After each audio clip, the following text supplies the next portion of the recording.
I found out my masculinity was toxic at a family barbecue on a Saturday afternoon in May, surrounded by people I loved, while holding a plate of ribs I'd spent 3 hours smoking to perfection. Let me back up, because the irony of that moment still hits me like a freight train every time I think about it. My name is Mark, and for 32 years I thought I was doing everything right as a husband. I changed the oil in both our cars without being asked. I fixed the garbage disposal at 2 in the morning when it started making that go-doffel grinding noise. I carried every single heavy grocery bag from the car to the kitchen because Emily had a bad back from a car accident years ago, and I worked 50-hour weeks as a project manager so she could pursue her passion for graphic design without the pressure of being the primary breadwinner. My dad, Robert, raised me to believe that being a man meant showing up, providing, protecting, and never complaining about it. My mom, Linda, taught me that actions speak louder than words, and that real love is demonstrated through sacrifice. I genuinely believed Emily appreciated all of this because she married me. She smiled when I fixed things, she thanked me when I handled the finances, and she never once complained about my approach to our marriage. That Saturday started like any other weekend at my parents' house. My dad was manning the grill with that focused intensity he brings to everything. My mom was setting out her famous potato salad, and Emily's sister Sarah had driven down from Portland with her new boyfriend, who seemed nice enough, but kept checking his phone every 5 minutes. The backyard smelled like charcoal and barbecue sauce, the kind of smell that makes you feel safe and nostalgic at the same time. Emily seemed relaxed, laughing at something Sarah said, sipping her wine in the late afternoon sun. I remember thinking how beautiful she looked in that yellow sundress and feeling genuinely grateful for the life we'd built together. Then dinner started, and about 20 minutes in, right after my dad told his story about the time he accidentally locked himself in the shed, Emily suddenly stood up. She tapped her wine glass with her fork like people do at weddings when they want the couple to kiss, and everyone went quiet. I thought maybe she was going to announce something exciting. Maybe she was pregnant, or maybe she'd landed a big client for her design work. Instead, she cleared her throat and said she wanted to share something important with everyone who mattered most to her. My stomach dropped before she even started talking because her tone had this rehearsed quality to it, like she'd been practicing in front of a mirror. She said, "I've been doing a lot of reading lately about relationship dynamics and gender roles, and I've come to realize something really important about our marriage." The exclamation point in her voice should have been my first warning. She continued by saying that she'd been reflecting on how traditional masculinity shows up in our relationship and how much of what we consider normal is actually rooted in patriarchal structures that limit both of us. I watched my dad's face go completely blank, that expression he gets when he's trying to process something that doesn't compute. My mom stopped chewing mid-bite. Sarah's boyfriend suddenly became very interested in his coleslaw.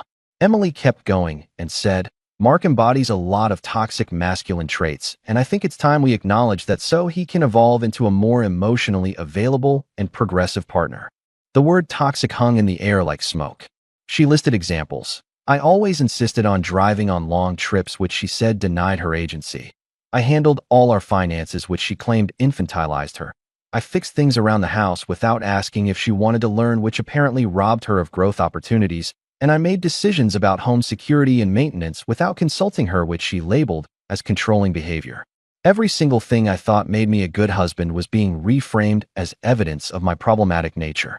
I could hear my mom's sharp intake of breath and my dad's fork scraping against his plate in the silence. Sarah looked mortified, staring down at the table like she wished she could disappear. Part of me wanted to defend myself, to point out that Emily had never once complained about any of these things, that she'd actively encouraged me to handle the finances because she hated dealing with budgets, that she'd thanked me just last week for fixing the leaky faucet she'd been complaining about for days. But something stopped me, and in that moment I had what you might call a clarity of vision. I realized that arguing would be pointless because Emily hadn't come to this conclusion through logic or observation. She'd absorbed it from somewhere else. Probably her online communities, or her new therapist, or those podcasts she'd been binge listening to during her morning walks. No amount of rational discussion was going to change her mind because this wasn't really about me. It was about her need to be seen as progressive and enlightened. So instead of defending myself, instead of getting angry or hurt or walking away, I did something that surprised everyone, including myself. I set down my fork very carefully, looked directly at Emily, and smiled.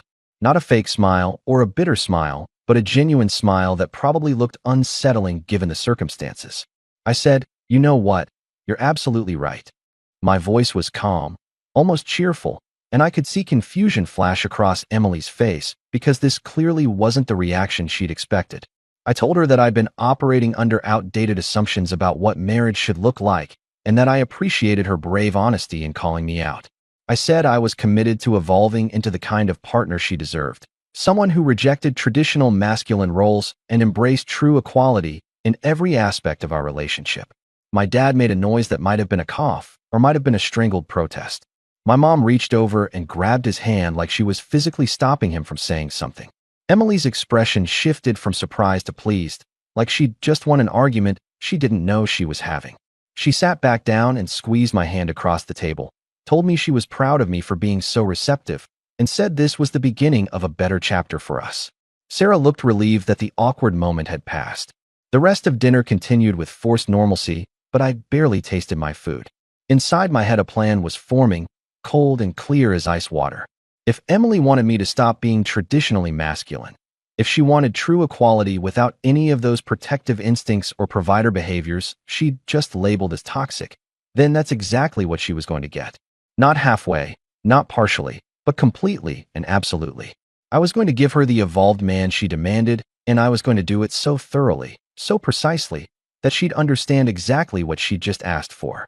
On the drive home, Emily talked excitedly about how this was a breakthrough moment for our marriage and how she'd been worried I'd react defensively.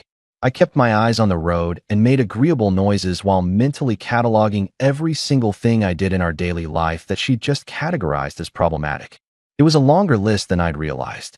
When we got home, I told her that starting tomorrow, I was implementing immediate changes to ensure I respected her full autonomy and agency. She kissed my cheek and said she loved me, completely missing the edge in my voice. That night while she slept, I lay awake staring at the ceiling, thinking about the garbage disposal I'd fixed, the tire I'd changed in the rain last month, the spiders I'd removed from the bathroom, the bills I'd organized, the security system I'd installed, the gutters I'd cleaned, the flat tire I'd changed on her car last winter at midnight. Every single act of service that I'd thought demonstrated love was apparently just evidence of my toxic need to control and protect. Fine, I thought. Let's see how long love survives without any of that foundation. She didn't know it yet, but Emily had just dismantled our entire marriage with one speech, and tomorrow morning I was going to stand back and let her watch it collapse.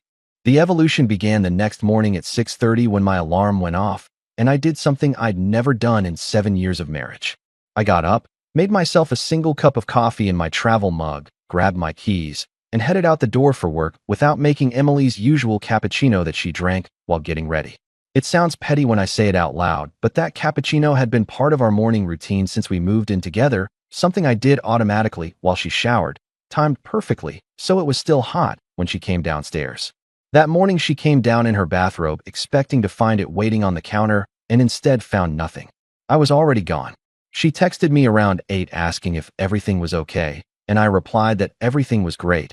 I was just respecting her autonomy by not assuming she needed me to make her coffee, like she couldn't handle basic tasks herself. She sent back a confused emoji, but didn't push it. That was Monday, and by Wednesday the small changes had started to pile up in ways that created friction neither of us acknowledged directly. Our garbage disposal had been making a weird rattling noise for 2 days, the kind of sound that meant something was stuck in the blades, probably a piece of silverware that had slipped down the drain. Normally I would have already fixed it, but when Emily mentioned it, I told her I had complete faith in her ability to troubleshoot mechanical issues and that I didn't want to rob her of the learning opportunity. She stared at me for a long moment, then said she'd look up a YouTube tutorial. 3 days later, the disposal was still rattling because she never got around to watching the video. The dog food situation became an issue on Thursday. We had a 70-pound German Shepherd named Duke who went through a 40-pound bag of kibble every 3 weeks. I always kept the bag in the garage and filled his bowl twice a day because lifting that bag required some muscle, and Emily had that bad back I mentioned. Thursday evening, she went to feed Duke and found his container empty. The new bag was sitting in the trunk of my car where I'd left it after going to the pet store. She asked me to bring it in, and I explained very pleasantly that I was working on not automatically assuming physical tasks were my responsibility, that carrying heavy objects was something any capable adult could manage with proper lifting technique, and that I believed in her strength. Emily's face did this thing where her jaw tightened, but she didn't say anything. She tried to lift the bag herself, struggled for a solid minute, then ended up dragging it across the garage floor, and leaving it there. Duke ate half portions for 2 days until I finally brought it inside. Not because she asked, but because I felt bad for the dog. The washing machine incident happened the following week, and this is where things started to shift from annoying to actually problematic. Our washer is one of those high-efficiency front loaders that occasionally gets mold buildup if you don't clean the rubber seal, and it had started to smell like mildew. Emily asked if I could take a look at it, and I reminded her that household maintenance was a shared responsibility and that I trusted her judgment on how to handle it. She got frustrated and said she didn't know anything about washing machine maintenance, and I suggested she could Google it or call a repair person, that I was trying not to be the kind of husband who treated her like she was incapable of problem solving. The machine kept smelling worse, and our clothes started coming out with this sour odor that meant we had to rewash everything. She eventually called a repair guy who charged us $200 to do what I could have done in 15 minutes with some bleach and a rag. Emily didn't speak to me for the rest of that evening. The grocery situation became a weekly nightmare.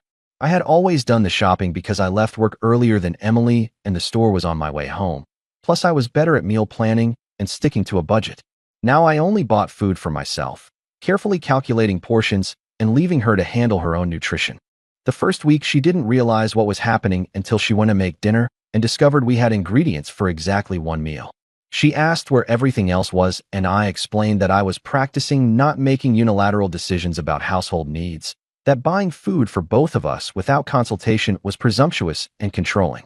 Emily ordered takeout that night, and I could see her mentally calculating how much this new arrangement was going to cost. Our friends started noticing the change at a barbecue we hosted 3 weeks into my evolution. My buddy Jason and his wife brought over their new patio furniture set that they wanted to assemble in our backyard, one of those complicated 8-piece deals with cushions and a table.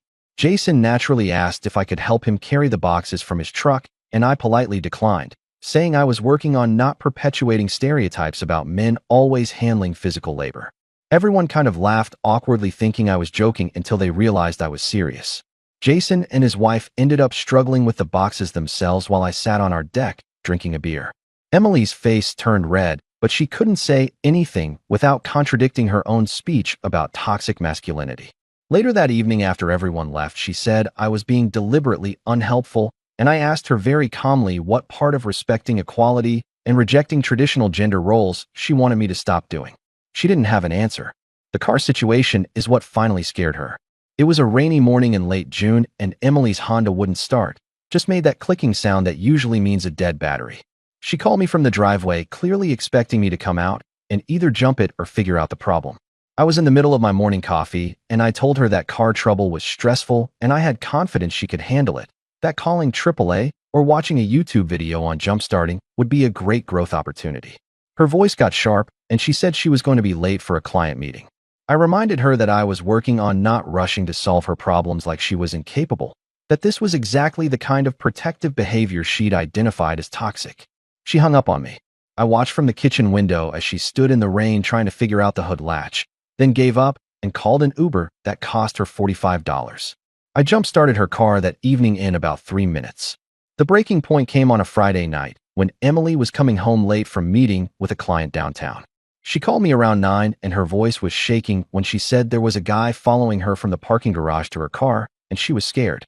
My old instinct was to tell her to stay on the phone, to get to a populated area, to scream if he got too close, maybe even drive over there myself. Instead, I said very calmly that I trusted her judgment in handling the situation and that she was a strong, independent woman who didn't need a man to feel safe. I added that calling the police or building security would be more effective than relying on outdated damsel in distress dynamics. She made it sound like she'd been slapped, and the line went dead. She didn't answer when I called back. 20 minutes later, I heard her car pull into the driveway, and she walked past me without speaking, went straight upstairs, and I heard the bedroom door lock. The next morning, she came downstairs and her eyes were puffy like she'd been crying.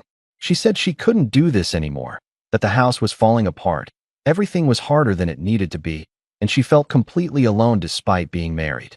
I asked her what specifically she wanted me to change, and she struggled to articulate it because doing so would mean admitting that all those traditional masculine behaviors she'd called toxic were actually things she needed. She finally said, "I want my husband back," and her voice cracked on the last word. I looked at her very carefully and asked which one. She went quiet because she understood what I meant. Did she want the husband who fixed things and carried heavy bags and made her coffee and protected her? Or did she want the evolved, progressive partner who treated her like a fully autonomous adult who didn't need any of that? She couldn't have both, and we both knew it.